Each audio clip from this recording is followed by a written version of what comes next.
raios de estrelas, apontando o sul, norteando a terra. Então, falar um pouquinho de Paracelso, porque Paracelso foi ele que sistematizou, trouxe a botânica oculta, denominou o nome espageria, embora a espageria seja algo milenar, né, que emergiu no Egito. Tudo indica que essa imersão da alquimia surgiu no Egito, né, com Hermes Trismegisto. Mas foi ele que buscou esses ensinos, sistematizou e trouxe para o Ocidente, né? Tanto que foi ele que denominou o nome espageria, que na etimologia da palavra significa espágio, separar, e gírio, unir, que é o trabalho da botânica oculta, né?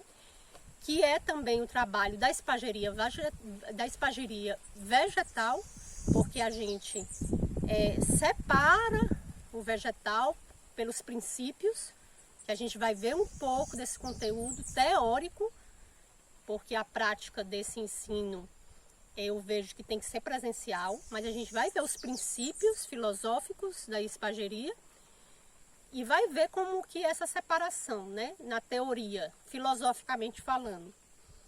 Mas a botânica oculta é um trabalho de separação, é um trabalho também de olhar as partes, para a gente entender o todo. Tanto que ele separa as partes das plantas, os órgãos das plantas, e ele sistematizou isso de uma maneira muito bonita, porque é de uma maneira genérica, que também nos abre para outras possibilidades, nos abre para o nosso olhar empírico, né, da natureza. Porque a vegetação ela é algo vasto. Então ele trouxe as tabelas, mas como um direcionamento, mas não como uma imposição. Isso que é legal. Porque a gente percebe que existem plantas que se comportam em determinado lugar. Por exemplo, o hortelã, né? Eu venho de Natal, na Terra Grande do Norte. Um solo arenoso, né? Aqui um solo argiloso, um ambiente mais seco. O hortelã, ele se comporta diferente aqui e lá, né? O hortelã tem algumas regências. Ele não é só regido por um planeta, ele é regido por alguns planetas, porque existe também essa sazonalidade, né, do lugar, do tempo, das estações. Então a planta se comporta diferentemente em cada solo, em cada ambiente, na interação com outras plantas também, né? Então Paracelso, ele veio mostrando esse trabalho, ele veio nos aproximando desse reino vegetal, né? A gente se aproximar, ver pela fisiologia vegetal, chegar na fisiognosia vegetal e conhecer esse vegetal mais de perto, pegar, cheirar, tocar, olhar com um olhar mais aprofundado, certo? O Paracelso, ele foi um médico, para quem não sabe, um espagerista, um ocultista, um grande estudioso da cabala. Desde cedo, ele teve iniciação com o pai dele, com Hahnemann, que era médico também. E ele, na infância, ele tinha um problema de raquitismo. Ele teve uma infância com a saúde muito debilitada. Então o pai dele levou ele junto à natureza, porque ele percebia que esse contato com a natureza melhorava o aspecto dele da saúde, né? O pai dele já conhecia, tanto que o pai dele foi o primeiro mestre dele, foi quem iniciou ele na teologia, na medicina, na cirurgia, na botânica. Então, desde criança, ele já teve contato com essas plantas e ele já sabia desde criança as propriedades medicinais, certo, das plantas. Ele teve esse contato com a natureza desde pequeno.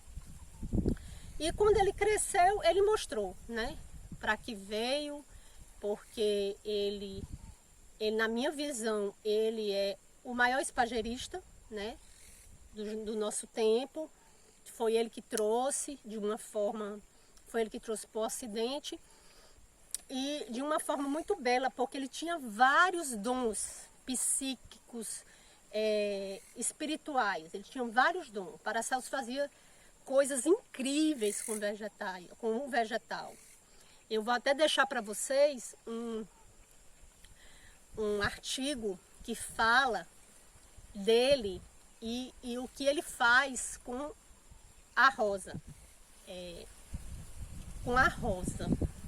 E esse artigo, esse escrito, mostra muito quem é Paracelso. E a sua humildade também, porque ele trabalhava com... Ele sabia trabalhar, né? Ele sabia trabalhar com a crisopeia, que é transformar o chumbo em ouro, mas mesmo assim, por ele ter esse espírito desprendido, por ele ter esse espírito humilde, ele não utilizava, mas ele trabalhava com a escrita oculta, ele sabia decifrar, né? Na época, ele veio, nessa época, de muita abertura, que é a época da Renascença, é a época de várias de aberturas e transformações e revoluções nos sistemas filosóficos, artísticos, científico, cultural.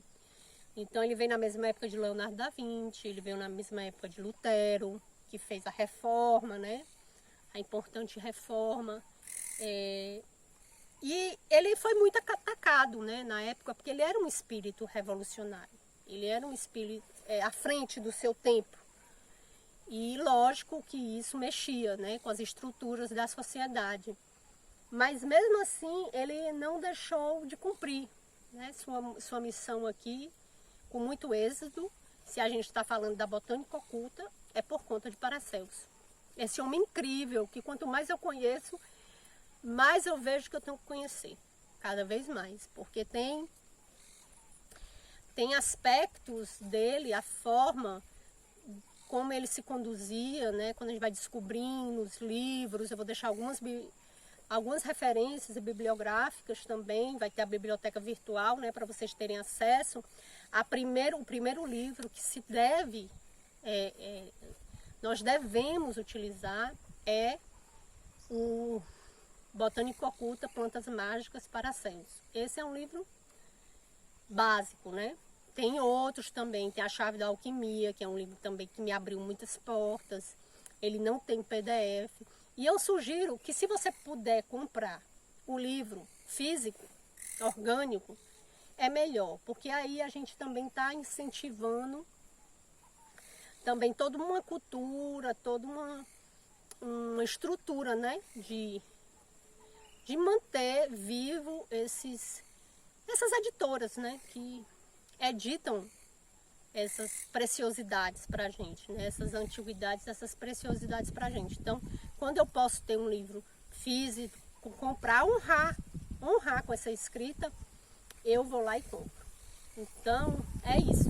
A gente falar um pouco, né, de Paracelso, quem foi ele, para a gente também entender este homem enigmático, um homem que estava à frente do seu tempo, um iluminado. Simplesmente estar e olhar as estrelas.